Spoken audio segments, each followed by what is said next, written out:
Power to the people about to do maintenance. Thank you for tuning into the Two Stubborn Nigerians YouTube channel. Please don't forget to like, comment, and subscribe. Enjoy the video.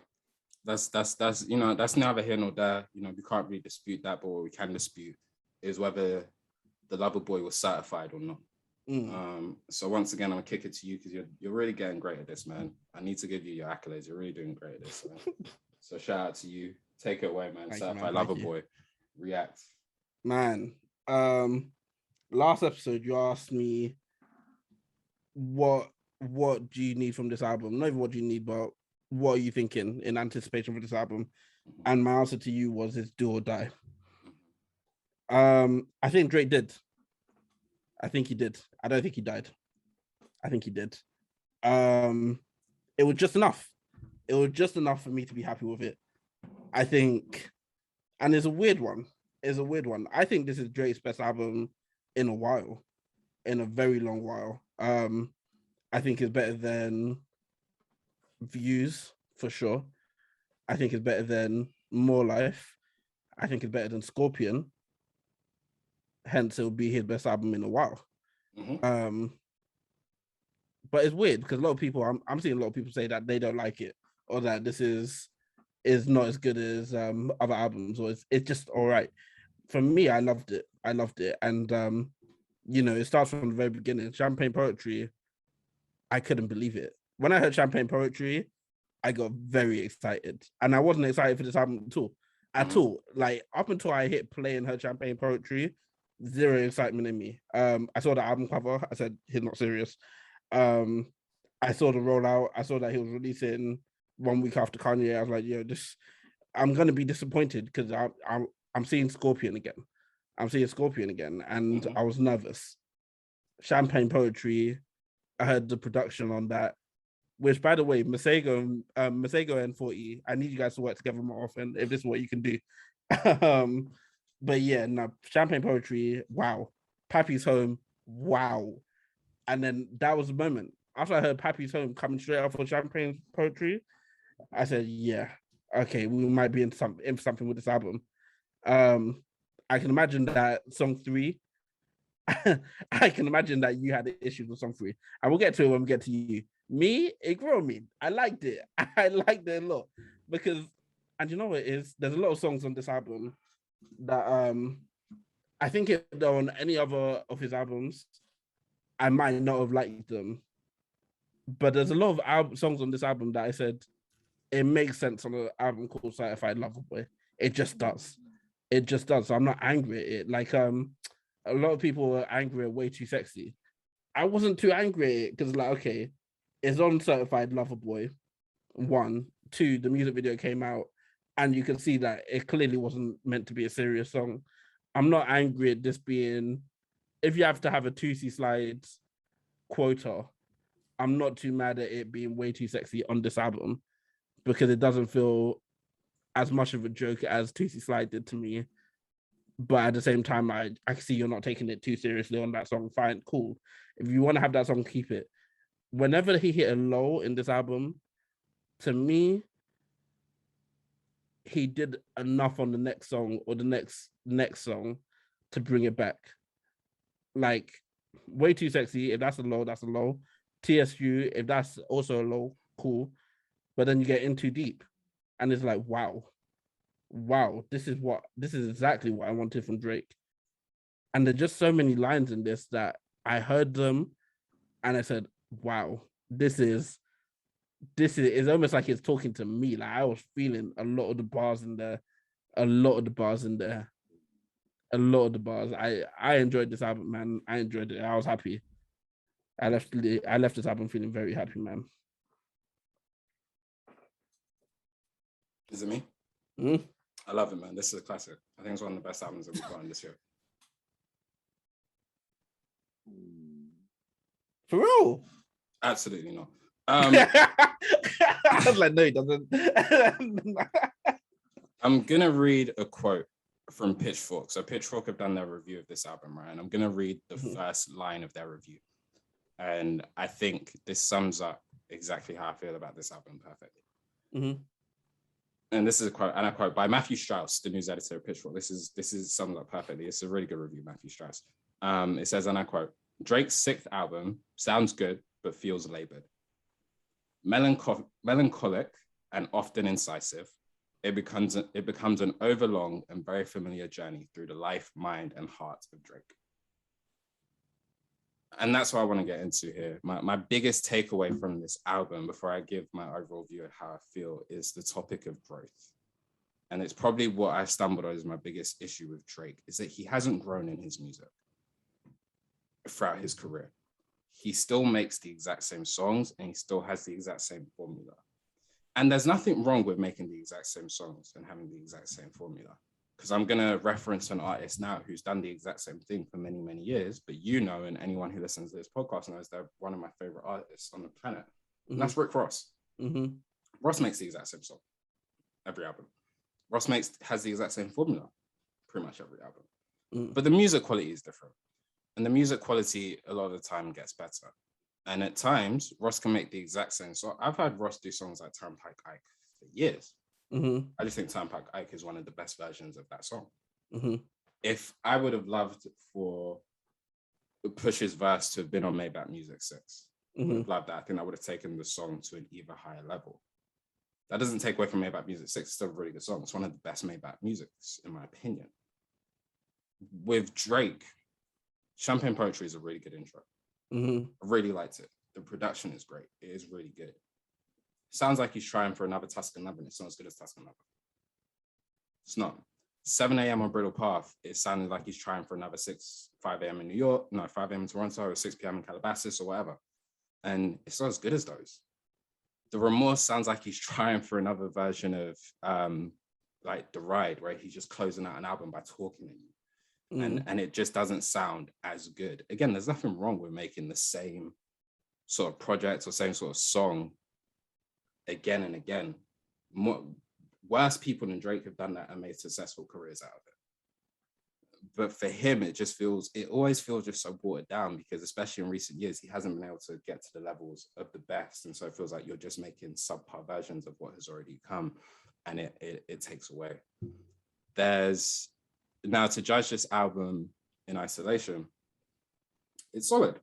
It's solid. I think, again, it's mid, in my opinion. It's very mid. It's very middle of the road. It goes to what I was saying last week, where I feel like the guys who are doing the most numbers are not in any way, shape, or form curating the sound of hip hop.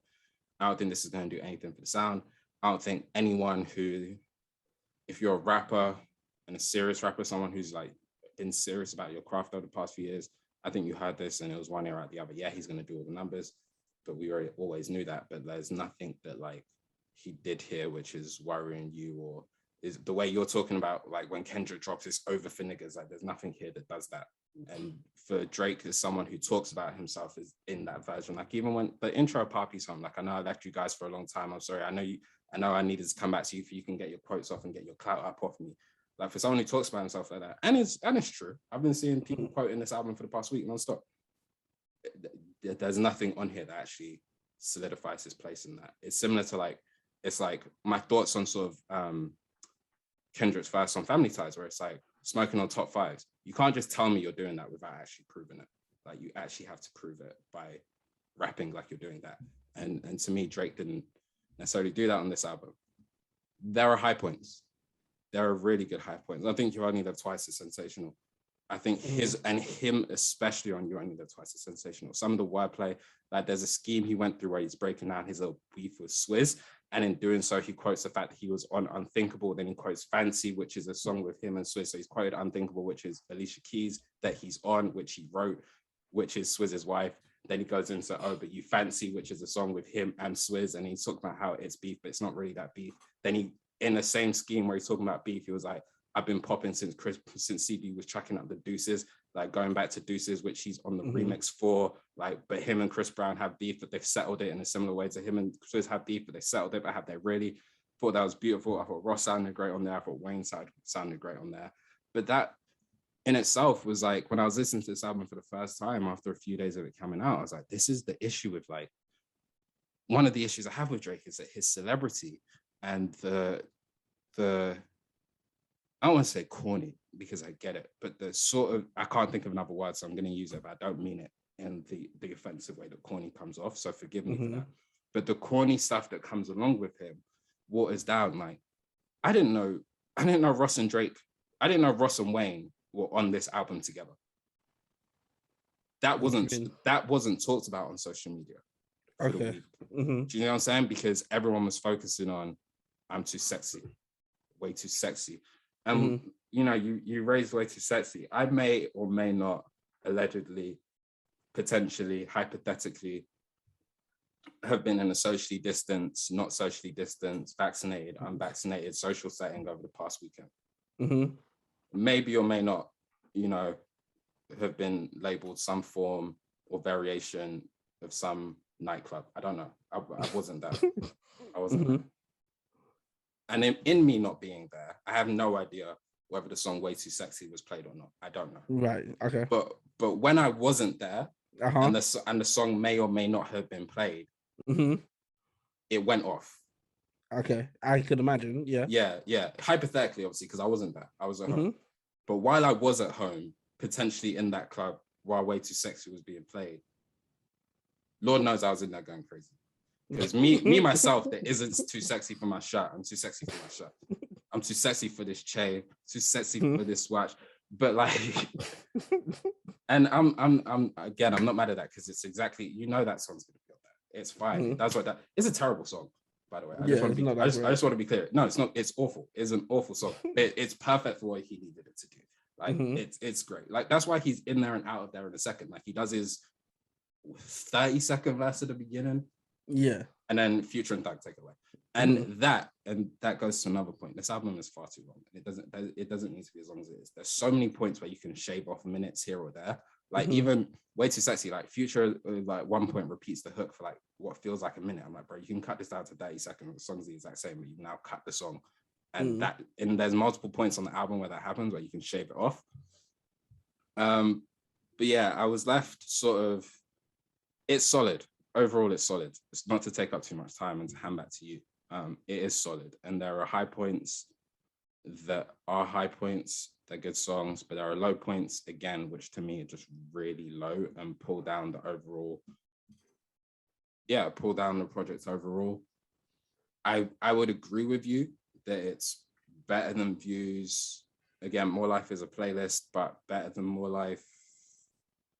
He's better on More Life. He's better than on this than he's on More Life. I think he's terrible on More Life. More Life, there are features I think are, some of the feature tracks on More Life, I think are some of the best tracks that he's ever been a part of. But he as a rapper and as an artist is better on this than he is on More Life. So yeah, it's better than More Life. 1000% in my opinion is better than Scorpion. But when you consider, for me, when you consider how low I hold those albums in the context of his artistry and in the context of his ability, that's not really saying a lot. That's like you and I saying that track 10 is better than track 1. Yeah, we didn't have mics when we recorded that shit. It should be. So I think there's positives and negatives. It will do what it's supposed to do. It will do what it needs to do. But yeah, that's really what I got. See, for me, and maybe it's because there were so many lines that just they echoed when I heard them. It was like, wow. Like there were a lot of lines that you think without thinking, and then when someone says them, it's like, yeah, no, you said how I feel. Like not even that it applies to me, but when Pipe Down starts and he just opens that song up with "Said you belong to the streets, but the streets belong to me," it's like home to me. It's like lines like that, it's so hard to me. And it's moments like that that are scattered throughout the album that is just like, man, if say all the other albums that I believe, in my opinion, are duds, if Using Scorpion and Dark Lane demo tapes never had come out, and I was still in that phase of saying, Drake is still in my top 3, but I don't know, and this album dropped, I would say no. Okay, Drake is comfortably in my top 3 if those dud albums didn't come out. For me, this album is. I'm less angry at people who will now put Drake in their top 3 after this album. I'll put it that way. There's still an argument. I'll still argue with you personally, because those albums do exist. Scorpion did come out, Views did come out. But nah, this album for me, I really enjoyed this album, man. I really enjoyed it. Again, there were lows. That's not to say this is a perfect album by any stretch. By any stretch of this perfect album, for sure it's not. But again, I just think it's his best showing in a while. His best showing is the closest. Is the closest I've felt to old Drake, Yeah, which is all I've ever wanted. Yeah, but closest in what sense? Like you can be the closest, but still not be close. Like you actually believe it's close. Like this, no, because I think, like I said, like sorry to cut you off there, but like yeah, I would say the same about Kanye and Donda. Like it's the closest he sounded to old Kanye, but it's still not close in my opinion. Like so, it's not that, because nothing was the same for me. I don't ever see a world that Drake can do better than Nothing Was the Same, because Nothing Was the Same for me was his his magnum. No. Sound it out. You got it. You nearly had it. Sound out. Magnum, like the ice cream. Magnum. No, fucking with you. It's Magnus Opus. This nigga. I can't stand this. Yeah, that's why you're sat down. No, this is the last episode. Huh? This is finale. Yeah, I've been telling them, like, get rid of this guy. No, yeah, I don't see a world where he does better than Nothing Was the Same ever. Yeah. But in terms of quality, in terms of enjoyment, this wasn't in a different planet.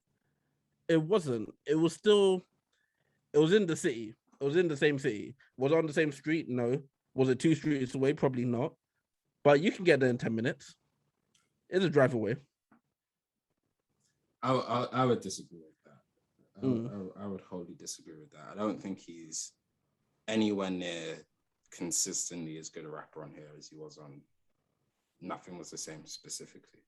Like, you gotta remember some of the B-sides and C-sides on Nothing Was the Same were his best rapping performances. Oh no, factual. Like he has From Time, which no one really speaks about in the way that we speak about Tusker Never or Worst Behavior. And on there, he's talking about, I hate when I hear this shit. I hate, like, you know what I'm saying? Like, he's on there spitting some of his best verses on that shit. So I would disagree with that. But like you say, it is, I do wholeheartedly agree. It's one of his best showings in recent years. I'd still, would have my preference of him just coming on a project and just rapping because he can rap. And he can rap really well. He still continues to show all the time that he can rap with the best of them. Lemon Pepper Freestyle was this year. At the same time, like I mentioned before, You Only Live Twice is the lyrical exercise. He's going on a lyrical exercise on there, which is amazing. It's really, really good. His rapping on No Friends in the Industry is good. The song doesn't make sense because you literally have friends all over this project. This album, yeah. Like just because Kanye betrayed you, you feel like Kanye betrayed you one time. Now you're saying you have no friends in the industry. Like, shut the fuck up.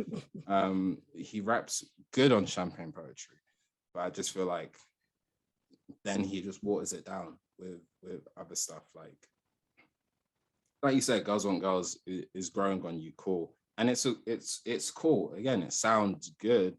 What are you saying? Like you've and that's all I'm saying about this growth point. And I saw it on Twitter. Like I just got that from Twitter, right? Like I was literally on Twitter. One of the guys I follow, Dragonfly Jones. I think he has a podcast too, Jones and Jenkins, where they talk about like music, sport, and shit like that. He was saying some shit. Like I think someone was he was saying some shit about this album, a bit like it being mid. Like similar to what I'm saying, like it's mid. There's high points on it, but at the end of the day, like it's just an average rap album. It just gets Drake level shine and Drake level talk, but it's an average rap album. If this was anyone else, it would be in one ear, out the other. It's cool, bang, we're on to whatever else we love, but because it's Drake, we got to discuss it, we got to blah, blah, blah, blah. And someone else was talking about like, and then he mentioned like the fact that he hasn't grown, and someone else was talking about the fact like, oh, he has grown, like blah, blah, blah. It's like, no, the argument here is not that Drake hasn't grown, his music hasn't grown. Like even the subject matter of this album, like I can find songs throughout his career where he said the same shit. And growth in music isn't always subject matter. Like that's not necessarily the case. Like I say, I think Rick Ross subject matter is the same. No, so Rick Ross subject matter is different, but he hasn't necessarily grown. But like Drake's been making the same songs for years, and he's really good at making those same songs. But when you give out the amount of music that he gives out, making the same song, and then you're not reaching the same level as when you made this song previously, it's all just like, what am I getting excited for? And I would agree. 9 times out of 10, I would agree with that exact point. And I would be on the same exact page. And I would feel very differently about this album if I didn't feel that Drake had moved away from that sound that I fell in love with his music with. He had moved away from it and gone down a path of a bunch of songs that weren't hitting for me. And in that time, all I was saying was, I wish that he would just go back to what we know works. And I said it so many times throughout that whole period of time where he was releasing music that I wasn't messing with. I was saying, yo, just go back to it. And he'll drop every now and then, he'll drop a 4 p.m. in Calabasas, Do Not Disturb, Lemon Pepper Freestyle, and be like, yo, so you can still do this, just go back to this. And this album, I feel like he did that. And I'm happy with it. I would disagree with that though. I don't think he's ever gone away from that. Like I think he has for sure. No. If you go to Views, like Views starts with Keep the Family Close, which is, again, it's not anywhere near Champagne Poetry or anywhere near Tuscan or anything like that, but it's a similar vein. And then it ends off, what does Views end with again? It's not Fire and Desire. Well, Hotline Bling, but no, that doesn't count. Come on, man. Let's be real. Let's be honest here. Come on, man. I know we're hating, but come on, man. Let's be real. It's not Fire and Desire. It ends with Views. It ends with Views, where he does the same thing, where he just sat down and rapping. Like even on What a Time to Be Alive, 30 for 30 Freestyle, which is one of his best rapping performances. Like he does that a lot on Scorpion too. Not that I didn't listen to it that often. Like More Life, he ends out with one of those songs like that, I believe. Like so he sticks to that formula. Like it hasn't changed. The issue is those songs that stay the same, that I can literally mirror onto your previous albums, they're not as good as the ones on the previous albums. And then what he's done now is in between, it's just filler. And as I've said multiple times on this podcast, man, I'm so much more about quality control. Your shit just can't sound good to me. Like sounding good in my ear doesn't mean shit. Like I listen to lo-fi beats for that. Like I don't listen to, that's not what I want my hip hop artists to do for me. Like I want my hip hop, I want to be able to I don't take anything away from lo-fi beats when I listen to it. It's just the sounding good and the vibe and the just the vibe and the nod in my head when I listen to like hip hop and rap and these men and women who dedicate so much of their craft to their pen and the beauty and the depth that hip hop and rappers can go to. Like I want some shit that I can take away from it. And whether it be Views, More Life, Scorpion, this now, like you said, there are spurts of it every now and again.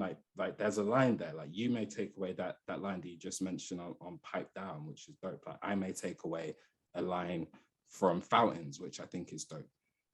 But him at his best is not lines.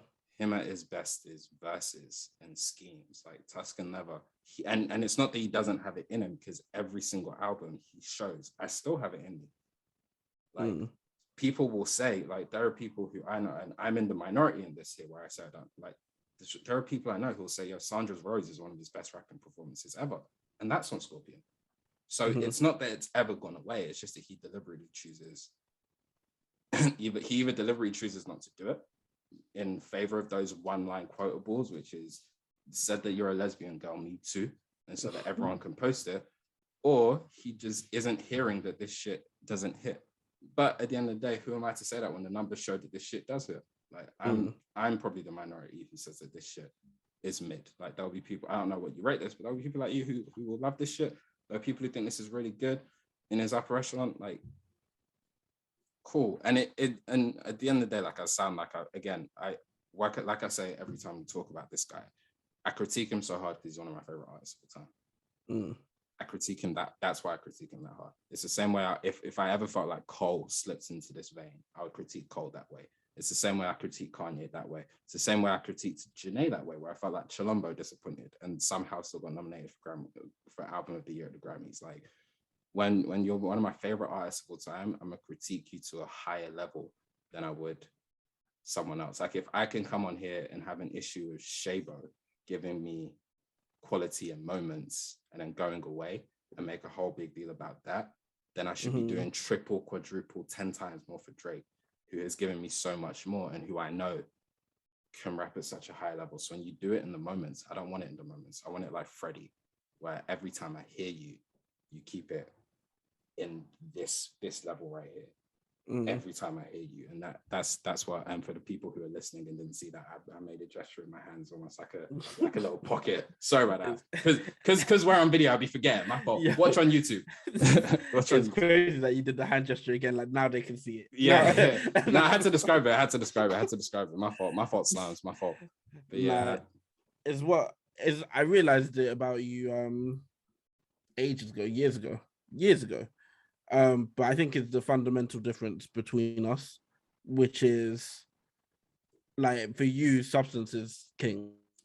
In hip hop, 1000% for me, man. Yeah. And like, you can substitute for it. Like, I'll never sit. Like, shit can sound amazing, but in hip hop and in rap, and especially, and I mean this, especially when you as the artist will not stop going on about you being the number one. Then for me, I need you to prove it. And I will say, it's like I said to you just now about Kendrick on Family Ties. It's not enough to tell me that you're number one. I need you to show it. Chip here in the UK, it's not enough to tell me that you don't run out of bars.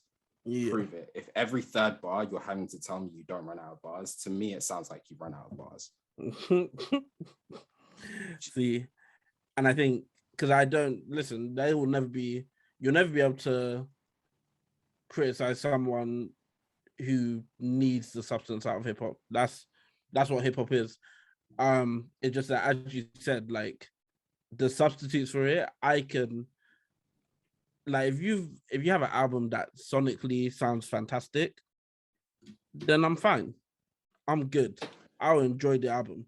Now, will I enjoy it as much as the album that sonically sounds fantastic and the whole time you're speaking the entire time? No. The entire time, if you're speaking the entire time on an album that sounds sonically amazing, then wow, that's gonna be one of my favorite albums. Like, that's the reason why I have a 4-hour podcast that I'm sitting on for Lil Sims, because she did that. It sounds sonically amazing and she speaks the whole time. But then, especially for artists like Kanye, and for artists like Drake, when Drake said that he's going to call the album Certified Lover Boy, and the album covers a bunch of emojis of pregnant women, where I'm not necessarily even expecting to get that much substance, I'll take what I can get as long as the music sounds good. If it sounds good, then listen, you've already done 3/4 of the battle for me. Now just have some music, some things that I will want to listen to over and over and over again. They have it, cool. But see, that's where I feel like people are capping for Drake, because they're acting like Certified Lover Boy isn't what this nigga's been his whole career. Like, no. Like, subject matter and substance, like, it's what he has. Like, he's always been talking about relationships, and shit like that. So, and we know that he can do that at an elite fucking level. So then to cop and say, "Oh, you're calling it Certified Lover Boy, the album covers what it is," like, you should. If this was there are songs out here that are allegedly about the relationship that he allegedly had with Georgia Smith, right? You should be able to talk about that shit. In the same way that on Take Care, you were talking about the relationship you were having with strippers in Atlanta, and it sounded beautiful, and it sounded like poignant. There was something for me to take away from that. But there isn't necessarily here, and I don't want to stay here, because I want to go, because there's a place I really want to go, and we spend a lot of time. Yeah. What's 21 Savage's problem, man? What's his problem? What's his problem? He's beefing the rap game right now. What's his problem? Because he's low key. He might be top 10. No, stop it. It's not low key. That's the issue. There's nothing low key about it. No, the issue that it is low key. No, it's not. He's on He's on everyone's shit, and he's on all the big name shit. Yeah. He sounded the best he's ever sounded on Cole shit. Cole is one of the biggest names in hip hop. He sounds the best he's ever sounded here. Drake is the biggest name in hip hop. I wouldn't be surprised if when Kendrick drops, he's on Kendrick's shit, sounded the best he's ever sounded. Like, 21 Savage is here right now. Like this is like when Push in 2019 was just turning up on everyone's album, deciding to let me rap better than you on your shit. Like, what is 21 doing? What's his beef? Man said, Mr. Body Catcher, Slaughter Gang, Soul Snatcher. I'm like, stop it. Stop it. Oh my god. Oh my god. Like, ain't no regular F-150. This is a fucking raptor. Like, what? And that was a song where I felt Drake just flowed off him and vibed off him really well. And I like that. But also, I mean, they had the cheat code. You know, they kept him in the back pocket and his name is Metro Boomin. You know what I'm saying? So, hey, man. Nah, man. So, what's it called? 21 Savage been on a run. He's been on like a 3-year run now? Something like that. Like, something like that. Like, when did Metro Boomin drop his album? Yeah, 17, 18. 18. 18, yeah. Since then, he hasn't missed. He hasn't. Since he said bang outside, I hang outside, and you shouldn't come out the house because the gang is outside. Oh, man. Wow. 21 might be the guy, you know. 21 might be the guy. I said bang outside, I hang outside. Don't come out the house because 13 got my first strike. Yo, oh my god. What do you rate this album, good sir? Me personally, I would give it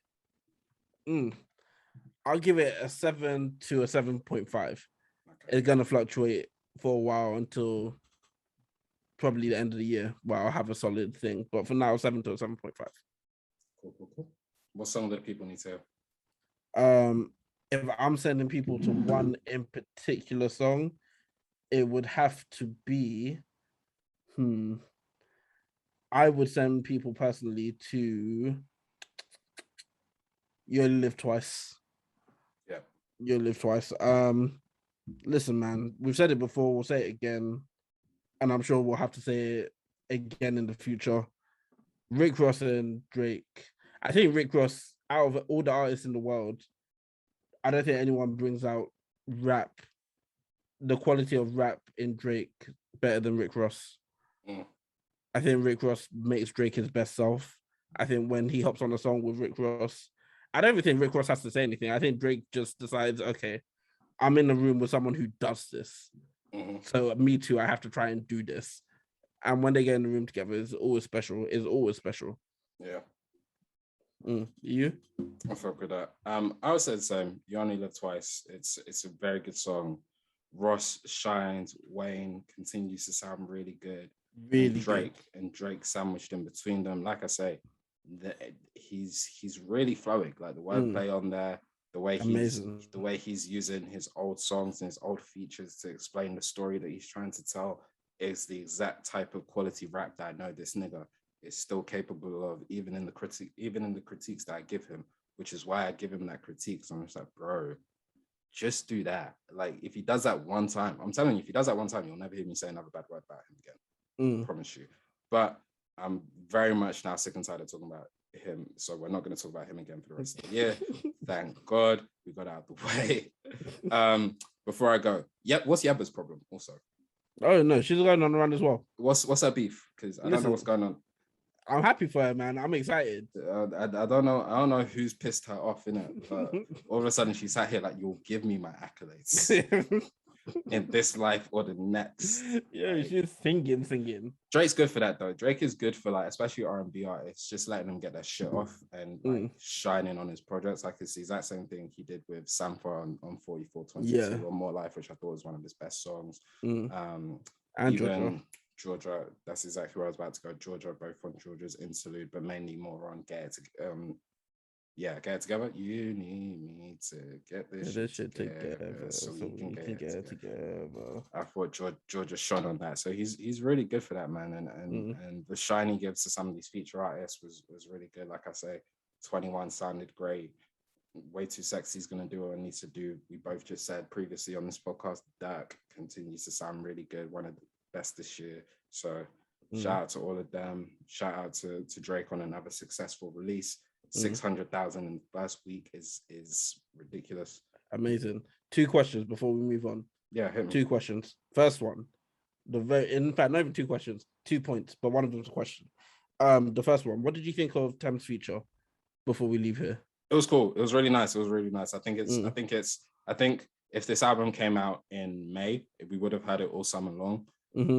So it was really cool. Shout out Thames. I also did want to say, like, I thought, because it's Drake, I thought it was corny, the way he announced the features with the billboards. But I know for a fact, if I was an artist, that would have made me cry.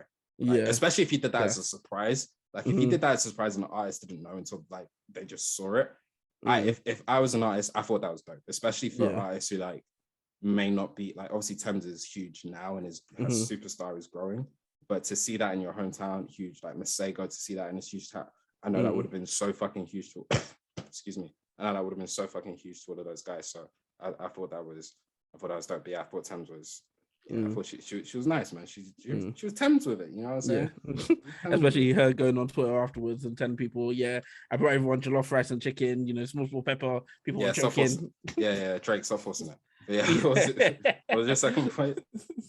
My second point is I just wanted to give you your accolades because I know it must have been tough. I know it must have been very tough to get through this episode without mentioning Pusha T. I'm proud of you. At the end of the day, what Sonna said doesn't need to be explained. At the end of the day, should I say? Because listen, I came in ready to say, "Yo, stick to Drake." No, listen, we know the beef. We know he said something about his child. Listen, I'm proud of you, man. You did it. Man. You did that. Listen, man. At the end of the day, we don't need to. What's understood don't need to be said. Do you know what I'm saying? We're still sitting on one of the best rap albums ever, in my opinion, and he's still chasing greatness. So it is what it is. But no, shout out to all of them. Shout out to Drake. Shout out to Kanye. Seriously though, man. And I completely disagree with Charlemagne. Charlemagne is continually pushing this agenda, as he said in that Rick Ross interview that I mentioned, where he's like, man, I want to hear a Kanye album written by Drake and I want to hear a Drake album produced by Kanye West. I don't want to hear either of those two things, but I do want them to just squash their beef and make music together in the way that they did previously, like Find Your Love. Even Watch Out For Me, I'm out to glow. However terrible that song was. I love that song. Again, mid, but... I love that. That was a great song. But yeah. But we can't stay here and we spent way too much time. But I know that so many of you at home will probably disagree with us, or maybe you agree with one of us and disagree with the other. Let us know. Obviously, these are the most talked about, most controversial artists on the planet, but they are Black men, Black artists. And at the end of the day, all we do here is root for everybody that's Black. Thanks for watching that video. If you liked it, hit the like button, comment, and please subscribe.